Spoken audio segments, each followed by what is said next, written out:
करेंगे आस्था के महापर्व छठ की छठा के साथ।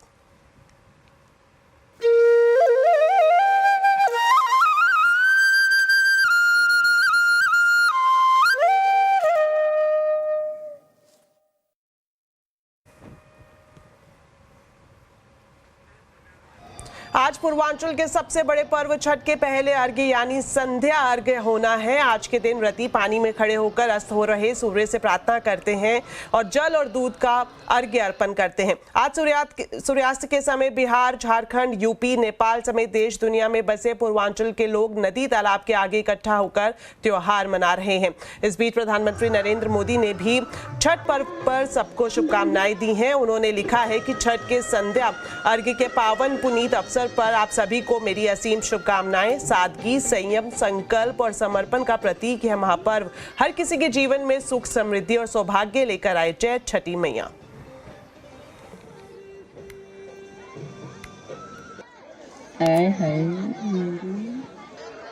हेलो।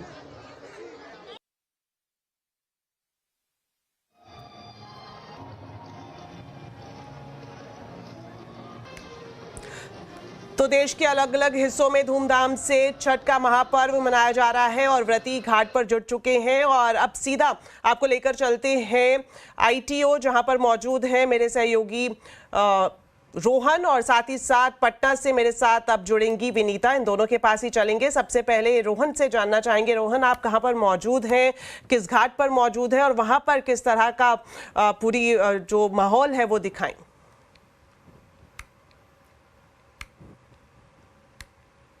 होने में और यहाँ IT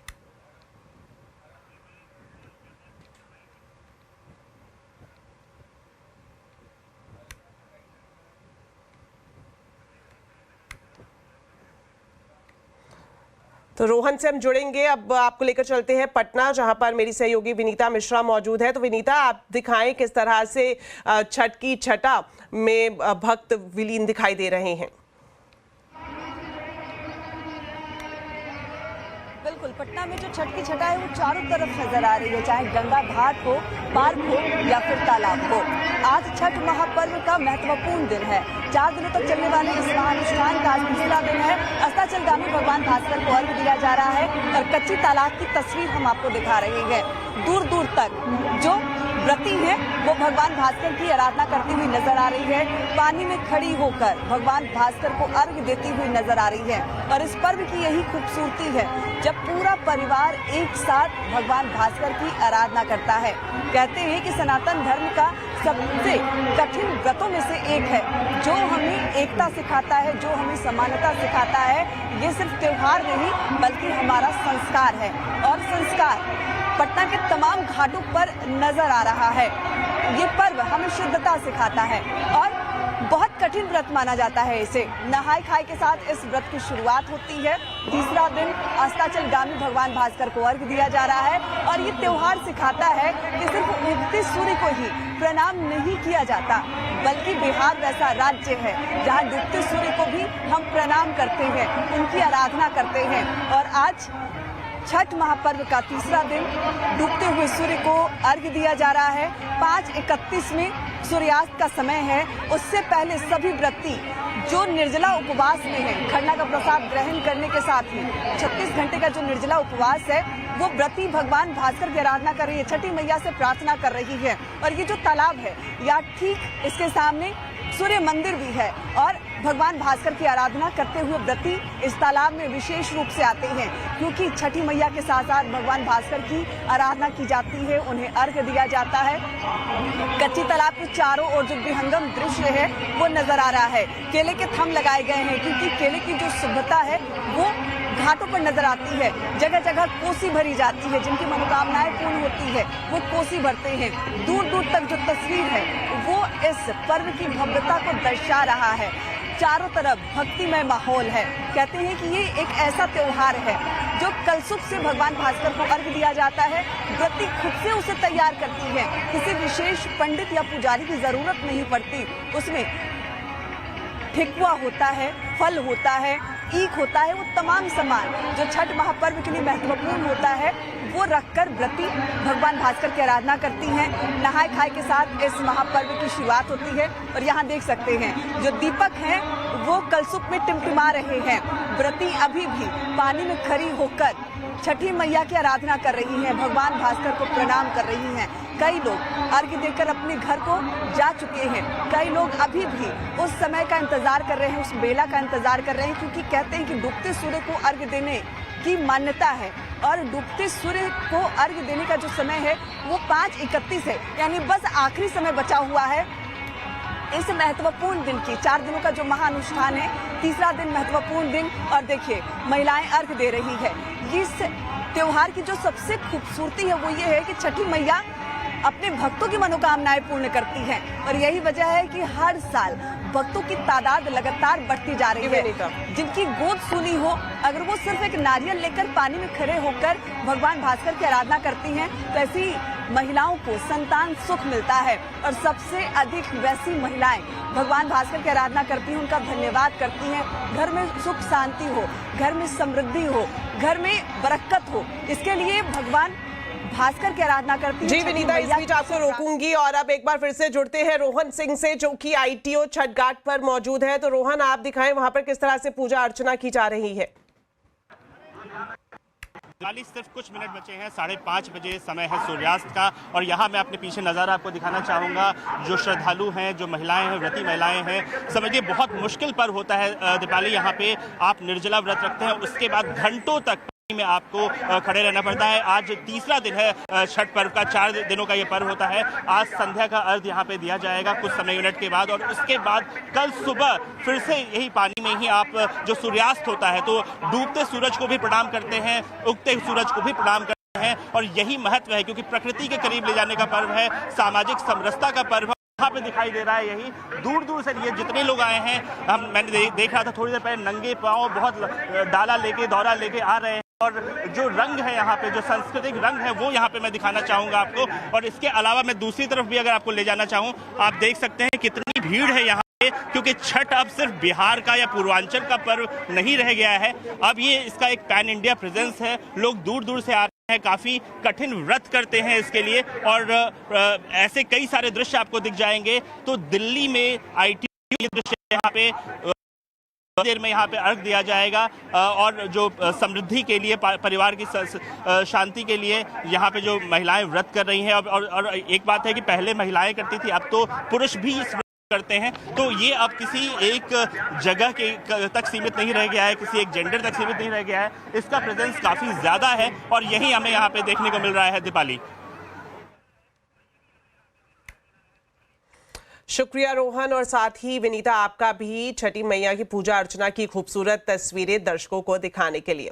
चलिए अब एक नजर डाल लेते हैं बाजार पर। 2 दिनों की तेजी के बाद आज बाजार गिरावट पर बंद हुआ। सेंसेक्स निफ्टी करीब 1% तक गिरे। सेंसेक्स 836 पॉइंट गिरा तो निफ्टी 285 पॉइंट फिसलकर बंद हुआ। Mid cap small cap shares में भी दबाव रहा। डिटेल्स लेते हैं कंचन नौटियाल से। तो कंचन, आपसे जानना चाहेंगे आज के बाजार में कहाँ तेजी और कहाँ सुस्ती दिखाई दी? फेड आउटकम से पहले बाजार में डेफिनेटली आज हमें कमजोरी का सत्र देखने को मिला है। सबसे पहले बात करते हैं निफ्टी के कौन से बढ़ने वाले शेयर्स थे और कौन से गिरने वाले। सबसे पहले बढ़ने वालों की बात करते हैं, जहां पे अपोलो हॉस्पिटल में हमें 0.7% का एक अपसाइड देखने को मिला है। SBI में करीबन 1%, HDFC लाइफ में हमें करीब 0.1% और TCS में करीबन 0.5% का एक अपसाइड देखा गया है आज के सत्र में। लेकिन लूजिंग साइड में हिंडाल्को करीबन 0.9% की कमजोरी के साथ आज बंद हुआ है। Trend 7%, Grasim industry 3.25%। At the same time Shriram finance में भी करीबन 4% की कमजोरी आज हमें देखने को मिली है। मिड कैप गेनर की बात करी जाए तो नायका करीबन 6.5% बढ़त के साथ बंद हुआ। PV फिनटेक में 5%, BSE 4% और पेज इंडस्ट्री में 2% की आज एक तेजी देखी गई है। लेकिन लूजिंग साइड में आज सबसे पहले नाम आता है सुजलॉन एनर्जी का, जहां पे करीबन 4% का एक डाउनसाइड देखा गया है। मुथूट फाइनेंस में भी करीबन 4% की गिरावट रही है। भारतीय हेक्साकॉम में 4% और KPI टेक में भी 3.25% की गिरावट देखने को मिली है। शुक्रिया कंचन इस पूरे मार्केट अपडेट के लिए।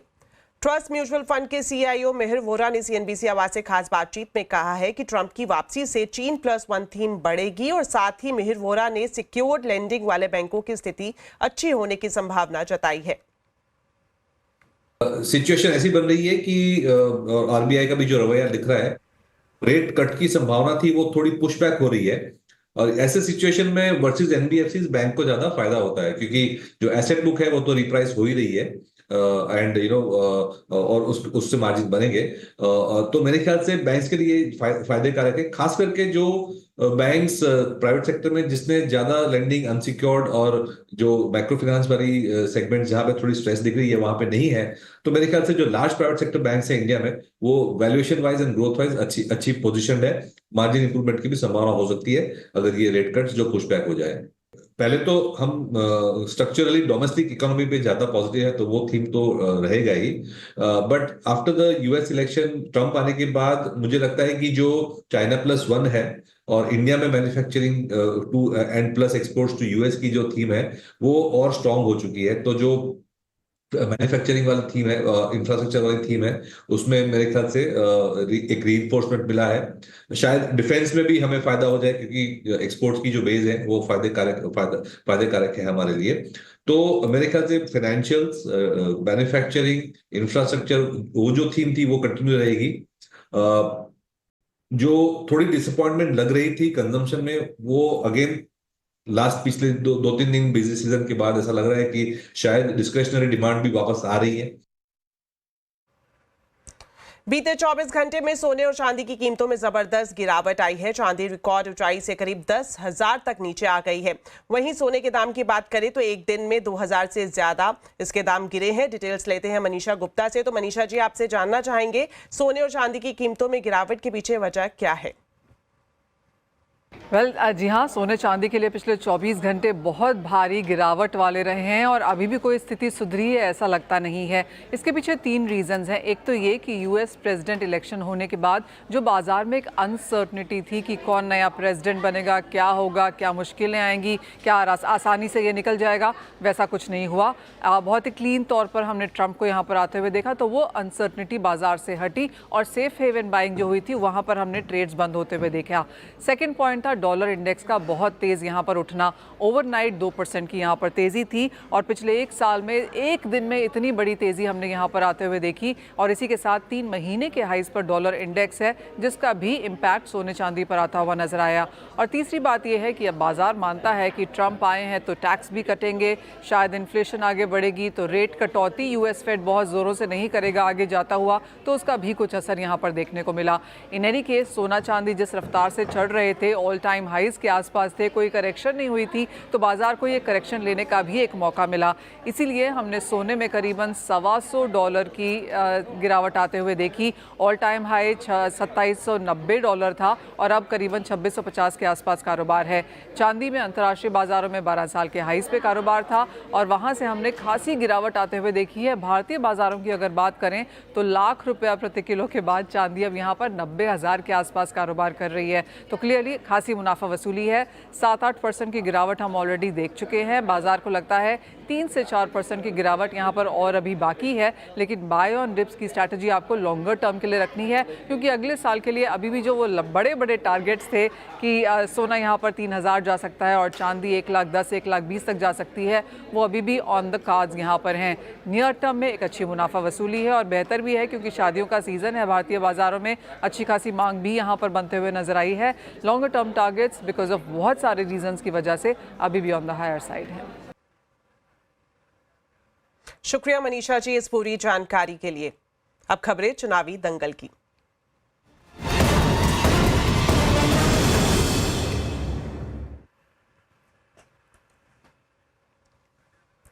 महाराष्ट्र के चुनाव में गारंटियों की झड़ी लग गई है। महाविकास आघाड़ी ने लोगों से 5 गारंटी का वादा किया है। महाविकास आघाड़ी ने महिलाओं के लिए महालक्ष्मी योजना का भी ऐलान किया है। इसके तहत महिलाओं को हर महीने 3,000 रुपए मिलेंगे।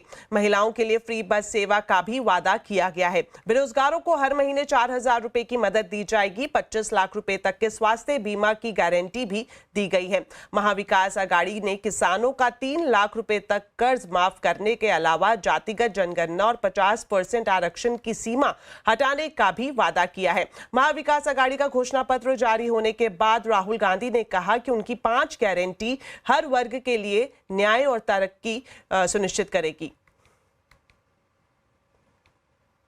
जो चोट बीजेपी की सरकार ने आपको मारी है, महंगाई की चोट, गैस सिलेंडर की चोट, बेरोजगारी की चोट, सबसे ज्यादा दर्द महाराष्ट्र की महिलाओं को लगता है। इसीलिए हमारी पहली गारंटी महाराष्ट्र की महिलाओं के लिए बैंक अकाउंट में सीधा 3,000 रुपए हर महीने और फ्री बस ट्रैवल पूरे महाराष्ट्र में। विकास आघाड़ी के बाद उद्धव की शिवसेना ने भी अलग से अपना घोषणा पत्र जारी कर दिया है। उद्धव ठाकरे ने अपने घोषणा पत्र को वचननामा बताया है। उन्होंने अपने घोषणा पत्र में लड़कियों की तर्ज पर लड़कों को मुफ्त शिक्षा का वादा किया है। इसके अलावा हर परिवार को 25 लाख रुपए तक मुफ्त इलाज का वादा भी किया गया है। उद्धव ने सरकारी कर्मचारियों के लिए पुरानी पेंशन योजना लागू करने का वादा किया है। इसके अलावा धारावी रीडेवलपमेंट प्रोजेक्ट को रद्द करने की बात कही गई है। उद्धव ठाकरे ने कहा कि उनके घोषणा पत्र में ज्यादातर वादे महाविकास आघाड़ी के घोषणा पत्र के हिस्सा है, लेकिन कुछ ऐसे वादे भी हैं जिन पर विशेष ध्यान देने की जरूरत है। बीजेपी अब साफ होने जा रही है और इसलिए वो बीजेपी बचाने की कोशिश कर रहे हैं। एक है तो सेफ है, तो बीजेपी सेफ है, लेकिन हमारी सरकार आने के बाद तो साफ होने वाली है। हमें वैसी बात नहीं करनी है और इसलिए हमने कहा कि उनका हिंदुत्व और हमारा हिंदुत्व अलग है। हमारा हिंदुत्व दिल में राम और हाथ में काम, हाथ को काम देने वाला हमारा हिंदुत्व है। उनको तो हाथ में वो पत्थर दे रहे।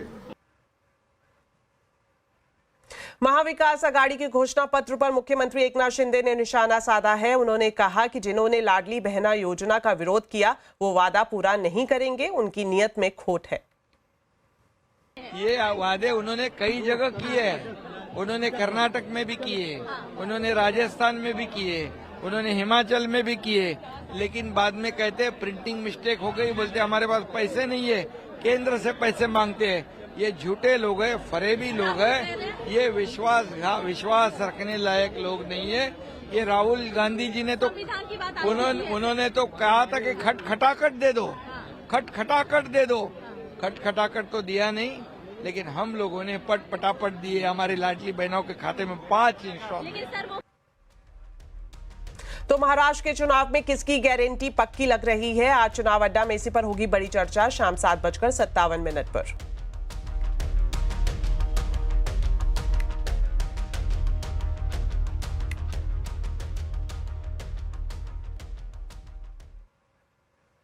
ट्रंप की ऐतिहासिक जीत के बाद भारतीय आईटी कंपनियों और छात्रों की मुश्किलें बढ़ सकती है। ट्रंप ने अपने कैंपेन में H-1B वीजा कम करने और छात्रों को छोटी अवधि का वीजा देने की वकालत की थी। इस खबर पर ज्यादा डिटेल्स के लिए अब जुड़ते हैं असीम मनचंदा से। तो असीम, बताएं, ट्रंप के राष्ट्रपति बनने पर H-1B वीजा को लेकर क्या कुछ टेंशन पैदा हो सकती है? ट्रंप के पिछले कार्यकाल के दौरान H-1B वीजा की शर्तें काफी कड़ी कर दी गई थी। इतना ही नहीं, इनकी संख्या काफी कम कर दी गई थी। H-1B वीजा के होल्डर्स के स्पाउसेस के अमेरिका में काम करने के ऊपर रोक लगा दी थी, लेकिन उसके बाद जो बाइडेन सरकार ने आकर के इन नियमों के अंदर काफी सारी ढील दी। अब ट्रंप के दोबारा आने के बाद इन नियमों में दोबारा से सख्ती हो सकती है। ये भी बता दूं कि भारतीय आईटी कंपनियां सबसे ज्यादा H-1B वीजा लेती है और करीबन 70% H-1B वीजा भारतीय कंपनियों के पास है। तो एक बार फिर से ट्रंप के नियमों को सख्त करने की आशंका जताई जा रही है। आपने ट्रंप के कैंपेन के अंदर देखा होगा, इलीगल इमिग्रेंट्स को लेकर के उन्होंने काफी सारी घोषणाएं की थी और अब जल्दी उसके ऊपर कार्रवाई करने की शुरुआत कर देंगे। ये भी बता दूं कि करीबन 7,50,000 से ज्यादा भारतीय अवैध तौर पर अमेरिका के अंदर रह रहे हैं, तो उनके डिपोर्ट होने का खतरा भी यहाँ पर बन गया है। करीब 10 लाख से ज्यादा लोगों ने ग्रीन कार्ड के लिए आवेदन किया हुआ है, उनको ग्रीन कार्ड मिलने के अंदर देरी हो सकती है। और सबसे बड़ी बात स्टूडेंट्स को लेकर के, स्टूडेंट्स हर साल लाखों की संख्या में अमेरिका पढ़ने के लिए जाते हैं। उनको अभी लंबी अवधि का वीजा मिलता है, लेकिन आने वाले दिनों में उनकी वीजा की अवधि कम करके थोड़ी कम कर दी जाती है, कम करने की चांसेस हैं। और इसके साथ साथ उनको जब वो अपनी पढ़ाई पूरी कर लेते हैं तो 2 साल की उनको प्रैक्टिकल ट्रेनिंग का वीजा मिलता है, तो उसके अंदर भी थोड़ी सी उसकी टाइमलाइन में भी थोड़ी सी कटौती यहाँ पर की जा सकती है। लेकिन ये सारी एप्रीहेंशंस हैं, अभी तक ट्रंप सरकार ने इसके ऊपर कोई भी काम करने की शुरुआत नहीं की है। तो देखना होगा कि किस तरह से ट्रंप सरकार इन सारी चीजों को लेकर के आगे बढ़ती है। शुक्रिया असीम इस खबर पर पूरी जानकारी देने के लिए। तो चलिए वक्त हो गया एक छोटे से ब्रेक का, लेकिन खबरें अभी और भी हैं। आप देखते रहिए आवाज समाचार।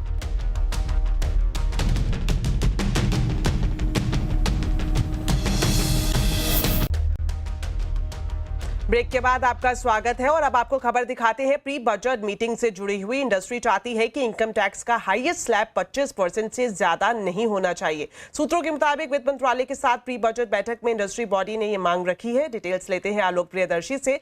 तो आलोक, आपसे जानना चाहेंगे कि प्री बजट मीटिंग में इंडस्ट्री की तरफ से क्या मांगे रखी गई हैं? बिल्कुल, देखिए, इनकम टैक्स से राहत दिलाने के लिए इंडस्ट्री ने वित्त मंत्रालय के सामने बड़ी मांग रखी है।